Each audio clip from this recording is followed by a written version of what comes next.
Carrick lebih fleksibel secara permainan. Dia bisa beralih dari 4-2-3-1 jadi 4-3-3 dalam satu pertandingan, bahkan bisa berubah ke 4-4-2 tanpa pola.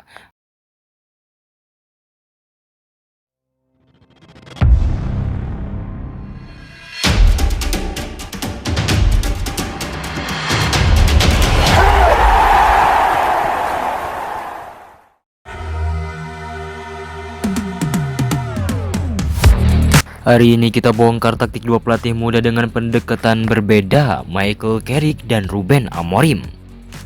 Kenapa banyak yang mulai bilang Carrick lebih unggul secara taktik? Apa benar sistemnya lebih matang? Atau cuma soal momentum? Mari kita bedah tanpa bias. Amorim identik dengan formasi 3-4-3, build up rapi dari belakang, 2 wingback agresif, dan 3 back yang melebar untuk membuka ruang. Sementara Carrick lebih fleksibel, dia nyaman dengan 4-2-3-1 atau 4-3-3, tergantung lawan. Di sini sudah kelihatan perbedaan utama. Amorim sistem kuat, sangat terstruktur.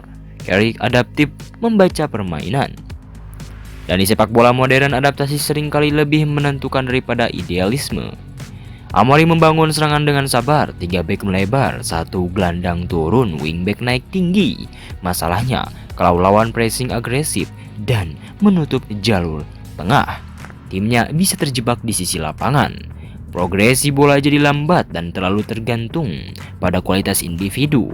Carrick berbeda, timnya sering membangun dengan double pivot yang aktif bergerak. 1 turun, 1 cari ruang diagonal, back sayap tidak selalu naik bersamaan, ada keseimbangan. Hasilnya, build up lebih cair, lebih sulit ditebak. Carrick unggul dalam fleksibilitas.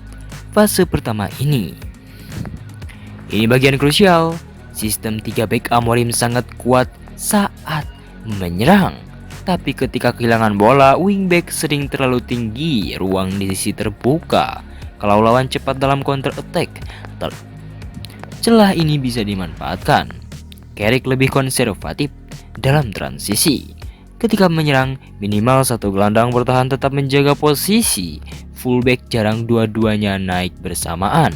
Artinya, risk defense lebih rapi. Timnya tidak mudah dihukum lewat serangan balik. Dalam sepak bola Inggris yang cepat dan direct, ini sangat penting. Carrick lebih variatif. Kadang build up pendek, kadang direct ke sayap, kadang overload tengah. Dia tidak terpaku satu identitas kaku. Dan inilah alasan banyak analisis mulai bilang Carrick lebih unggul secara taktik, dia lebih kontekstual.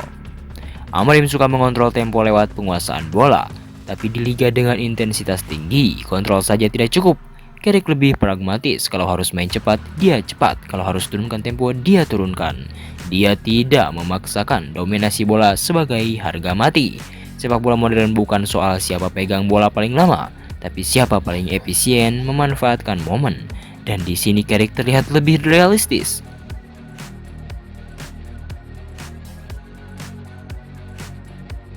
Ini poin terbesar. Amorim dikenal sangat setia pada sistem 3-4-3. Kekuatan sekaligus kelemahan. Kalau sistemnya cocok, timnya luar biasa. Kalau tidak cocok, perubahan sering terlambat. Carrick lebih fleksibel secara permainan. Dia bisa beralih dari 4-2-3-1 jadi 4-3-3 dalam satu pertandingan. Bahkan bisa berubah ke 4-4-2 tanpa pola.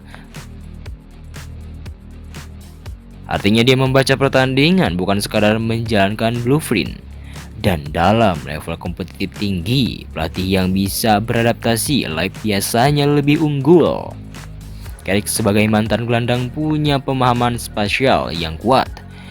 Tim jarang kehilangan keseimbangan antar lini. Amorim agresif progresif tapi kadang terlalu berani dalam pertandingan besar. Risiko kecil bisa jadi bencana. Carrick cenderung memilih kontrol sebelum eksplorasi, dan itu membuat timnya lebih stabil dalam jangka panjang.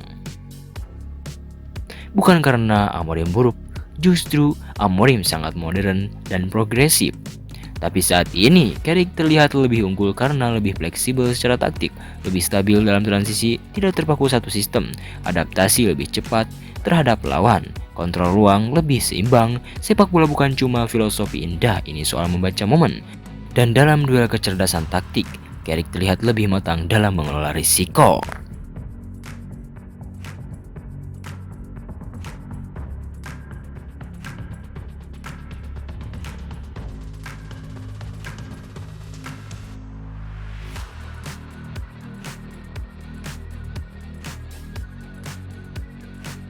Dan pada akhirnya sepak bola Eropa tidak pernah benar-benar tidur. Hari ini mungkin tentang perebutan gelar, besok bisa tentang transfer mengejutkan, lusa mungkin tentang kejatuhan raksasa.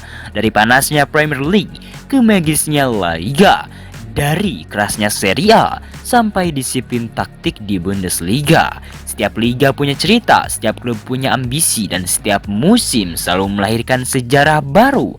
Di channel ini, kita tidak hanya melihat skor akhir, kita membahas tekanan, kita membaca momentum, kita membedah mentalitas, dan kita menikmati setiap drama yang lahir di lapangan hijau. Karena sepak bola bukan sekadar 90 menit, karena sepak bola bukan sekedar 90 menit, ia tentang mimpi, tentang kebangkitan, tentang rivalitas, dan tentang momen yang mengubah segalanya. Jadi kalau kamu pecinta sepak bola Eropa dan kamu ingin pembahasan yang dalam, dramatis, dan berbeda, pastikan kamu tetap di sini. Subscribe, aktifkan notifikasi karena musim tidak pernah berhenti. Dan cerita besar berikutnya bisa dimulai kapan saja. Sampai jumpa di video selanjutnya.